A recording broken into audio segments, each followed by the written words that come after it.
I am the Tofu Golem. Please enjoy the video. You'll begin by ensuring both iPhones have recent iOS and enough battery. This avoids interruptions. Sign into the same Apple ID on the first iPhone in settings. Right arrow your name if not already signed in. Once done, enable iCloud services you want shared, like contacts and photos. Make sure two-factor authentication is ready on a trusted device or phone number. You'll receive verification codes. Backups matter, so confirm an iCloud or local backup exists before proceeding to add the second device. Now sign in on the second iPhone with the same Apple ID. You'll be prompted for the two-factor code sent to your first device. Enter the code and when asked, decide whether to merge data.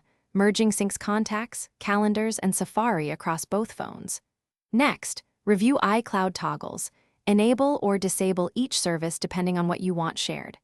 Configure messages and FaceTime to use the same Apple ID if you want synced conversations and calls. Finally, set Find My to ensure both devices appear in the same account.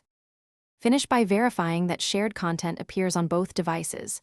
Open contacts, photos, and notes, and wait for iCloud sync to complete. Make sure media and purchases settings reflect whether you want shared app and purchase history. Use family sharing instead if you need separate Apple ID with shared purchases. If something fails, sign out of the Apple ID on the problem device and sign back in. Toggle the specific iCloud service off and on, and check Wi-Fi, cellular, and two-factor authentication settings to resolve sync issues. Thanks for watching. Consider subscribing if we helped you today.